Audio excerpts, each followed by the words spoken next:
Hi hello welcome to 24/7 news TV. ఈ రోజు మనతో పాటు BRS party leader Vijay Arya గారు ఉన్నారు. ఆయనతో మాట్లాడదాం. హాయ్ సార్, నమస్తే. నమస్తే. ఎలా ఉన్నారు సార్? అంతా ఇప్పుడు చూసుకుంటే లగచర్ల వివాదంలో రైతులపై ఎఫ్ఐఆర్లు కొట్టివేశారు. సో ఇప్పుడు రైతులపై దారుణంగా కొట్టారని, మహిళలను తీవ్ర ఇబ్బందులకు గురి చేశారని ఎన్హెచ్ఆర్సీ రిపోర్ట్లో తేలింది. సో దీనికి మీరు ఏం చెప్తారు? ప్రజలకు న్యాయం జరిగింది, లగ్గిచెర్ల రైతులకు న్యాయం జరిగిందని మేము చాలా ఆనందపడుతూ ఉన్నాం. ఈ సందర్భంగా బీఆర్ఎస్ పార్టీ తరపున మరి కోర్టుకు మేము ధన్యవాదాలు తెలియజేస్తూ ఉన్నాం. అయితే ఎప్పుడు కూడా నిజం కొద్దిగా లేట్ అయినా కూడా బయటపడుతుంది అనడానికి ఇది కారణం, సాక్ష్యం. అయితే వీళ్ళు లాఠీ చార్జ్ చేసిన విషయాలు స్త్రీలు అని చూడకుండా, తర్వాత గర్భిణులు అని చూడకుండా విచక్షణారహితంగా పోలీస్ వాళ్ళు లాఠీచార్జ్ చేయడము, తర్వాత సెల్లల్లో పెట్టి బట్టలిప్పి కొట్టడము, ఇవన్నీ చేశారు. థర్డ్ డిగ్రీ ఉపయోగించారని చెప్పి కోర్టుకు విన్నవించుకుంటే అవన్నీ నిజమని తేలాయి. కాబట్టి ప్రభుత్వం ఇప్పటికైనా కళ్ళు తెరిచి ఎవరైతే ఏ పోలీస్ శాఖ తప్పు చేసిందో, ప్రజల మీద లాఠీచార్జ్ చేసిందో, ఆ పోలీస్ శాఖల్లో ఆ రోజు ఎవరైతే పనిచేశారో వాళ్ళందరినీ కూడా డిస్మిస్ చేయాల్సిన అవసరం ఉన్నది. ఈరోజు పోలీస్ శాఖ అంటే రక్షణ శాఖ, మరి ప్రజలను రక్షించడానికా లేకపోతే భక్షించడానికా? ఈరోజు రాజ్యాంగము పోలీస్ శాఖకు కానీ ఎవరికి కూడా కొట్టే అధికారాన్ని ఇవ్వలేదు. మరి వీళ్ళు ప్రజలిచ్చే జీతం తీసుకుంటూ జీతగాడితో దెబ్బలు పడే పరిస్థితి ఉంది. అంటే ఇది పోలీస్ శాఖ కళ్ళు తెరవాల్సిన అవసరం ఉంది. డీజీపీ గారు, అలాగే ముఖ్యమంత్రి గారు, హోమ్ మినిస్టర్. అంటే ఇక్కడ హోమ్ మినిస్టర్ గారి సొంత నియోజకవర్గం, అంటే ముఖ్యమంత్రి గారి సొంత నియోజకవర్గం. ఆయన తన మాట వినట్లేదు ప్రజలు అని చెప్పి స్వయంగా ముఖ్యమంత్రి గారే డీజీపీ గారికి ఆదేశించి ఈ విధమైనటువంటి చేష్టలు చేశారు. కాబట్టి బీఆర్ఎస్ పార్టీ ఏమంటుంది అంటే, మరి మేమైతే నిరూపించినాం ప్రజల తరపున అక్కడ తప్పు జరిగింది అని. మరి ఇప్పుడు నీకు దమ్ము ధైర్యం ఉంటే రేవంత్ రెడ్డి గారు, మీరు మీ ఎమ్మెల్యే పదవికి రాజీనామా చేసి మళ్ళా కొడంగల్లో గెలవండి. మా కేసీఆర్ గారు ఇంతకుముందు చెప్పారు, కేటీఆర్ గారు చెప్పారు, హరీష్ రావు గారు చెప్పారు, ఇప్పుడు మేము కూడా చెప్తున్నాం కార్యకర్తలుగా. మీకు దమ్ము ధైర్యం ఉంటే మీరు కొడంగల్లో రాజీనామా చేసి మళ్ళీ గెలవండి ఇదే ముఖ్యమంత్రి హోదాలో. ఇది అసాధ్యం. ఎందుకు అనంటే మీరు పదవికి ఉన్నటువంటి అధికారాలను దుర్వినియోగం చేశారు, ఇది వాస్తవం. కాబట్టి మేమేమంటున్నామంటే ప్రజలకు ఇప్పటికీ బహిరంగ క్షమాపణ చెప్పండి.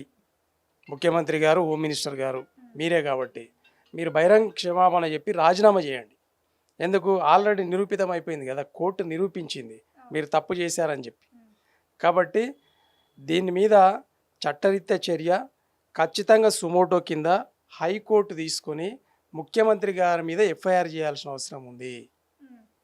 అందులో ఆయన వెనకాల పాల్గొన్నటువంటి ప్రతి కాంగ్రెస్ నాయకుడి మీద, ఆయనకు వత్తాసు పలికే ప్రతి వ్యక్తి మీద సుమోటో కింద కేసు పెట్టాల్సిన అవసరం ఉంది. కాబట్టి మేము హైకోర్టుకు విన్నవించుకునేది ఏంటంటే, ఇప్పుడు హోంమంత్రి కూడా ముఖ్యమంత్రి గారే, ముఖ్యమంత్రి సొంత నియోజకవర్గంలో జరిగినటువంటి సంఘటన సంపూర్ణమైన బాధ్యత రేవంత్ రెడ్డి గారిదే. కోర్టు ఈరోజు మరి ఆదేశించింది నిజంగానే అక్కడ లాఠీచార్జ్ జరిగింది అని. కాబట్టి ఇప్పుడు ప్రూవ్ అయింది కాబట్టి ఆయనను మీరు ఖచ్చితంగా జైల్లో పెట్టాలని చెప్పి మేము బీఆర్ఎస్ పార్టీ తరఫున కోరుతూ ఉన్నామండి. ఇది న్యాయం, నిజమైన న్యాయం. అంటే ముఖ్యమంత్రికి ఒక న్యాయం, డీజీపీకి ఒక న్యాయం, పోలీసులకు ఒక న్యాయం. మరి భూములు పోగొట్టుకున్నటువంటి రైతులు డిఫెన్స్ చేస్తే అది అన్యాయమా? డిఫెన్స్ చేస్తే మా భూములు మేము కాపాడుకోవడం అన్యాయం అవుతుందా? కాబట్టి భారత రాజ్యాంగం ఎప్పుడు కూడా తప్పును తప్పే అన్నది. తప్పును గుర్తించిన తర్వాత శిక్షించమని చెప్పింది. తప్పు ఇప్పుడు బయటపడ్డది. కాబట్టి మరి హైకోర్టు చీఫ్ జస్టిస్ గారిని మేము వేడుకునేది ఏంటంటే, ఖచ్చితంగా రేవంత్ రెడ్డి గారిని ఆయన పదవిని రద్దు చేసి, ఆయనను డిస్మిస్ చేసి, ఆయన ఖచ్చితంగా ఎఫ్ఐఆర్ చేసి జైల్లో పెట్టాల్సిన అవసరం ఉన్నది. అంటే డబ్బులు చేతులు మారినవి. ఎప్పుడు ఒక ఎమ్మెల్సీని కొనే క్రమంలో 50 లక్షలు ఇస్తూ పట్టుడు పోయినటువంటి ఒక వ్యక్తి ఈయన. దొడ్డిదారిన ముఖ్యమంత్రి కుర్చీ మీద కూర్చున్నాడు. ముఖ్యమంత్రి కుర్చీ మీద కూర్చుంటే అలవాట్లు పోతాయా అండి? అదే అలవాట్లు ఉంటాయి కాబట్టి ప్రజలను హింసపెట్టే అలవాటు ఉన్నటువంటి ఈ ముఖ్యమంత్రి తెలంగాణ ప్రజలకు అవసరం లేదు. ఇది వాస్తవం. This is the proved.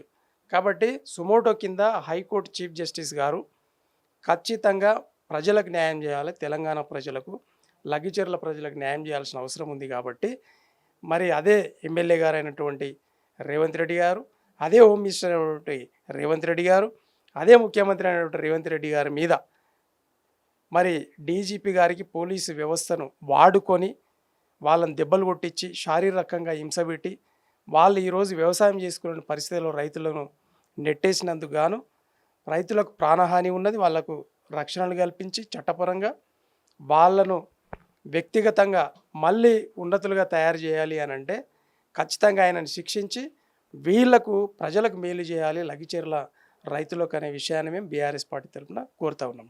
పోలీసులకు ఒక న్యాయం, మరి భూములు పోగొట్టుకున్నటువంటి రైతులు డిఫెన్స్ చేస్తే అది అన్యాయమా? డిఫెన్స్ చేస్తే మా భూములు మేము కాపాడుకోవడం అన్యాయం అవుతుందా? కాబట్టి భారత రాజ్యాంగం ఎప్పుడు కూడా తప్పును తప్పే అన్నది. తప్పును గుర్తించిన తర్వాత శిక్షించమని చెప్పింది. తప్పు ఇప్పుడు బయటపడ్డది. కాబట్టి మరి హైకోర్టు చీఫ్ జస్టిస్ గారిని మేము వేడుకునేది ఏంటంటే ఖచ్చితంగా రేవంత్ రెడ్డి గారిని ఆయన పదవిని రద్దు చేసి ఆయనను డిస్మిస్ చేసి ఆయన ఖచ్చితంగా ఎఫ్ఐఆర్ చేసి జైల్లో పెట్టాల్సిన అవసరం ఉన్నది. అంటే డబ్బులు చేతులు మారినవి. ఎప్పుడు ఒక ఎమ్మెల్సీని కొనే క్రమంలో 50 లక్షలు ఇస్తూ పట్టుడు పోయినటువంటి ఒక వ్యక్తి ఈయన దొడ్డిదారిన ముఖ్యమంత్రి కుర్చీ మీద కూర్చున్నాడు. ముఖ్యమంత్రి కుర్చీ మీద కూర్చుంటే అలవాట్లు పోతాయా అండి? అదే అలవాట్లు ఉంటాయి కాబట్టి ప్రజలను హింసపెట్టే అలవాటు ఉన్నటువంటి ఈ ముఖ్యమంత్రి తెలంగాణ ప్రజలకు అవసరం లేదు. ఇది వాస్తవం. This is the proved.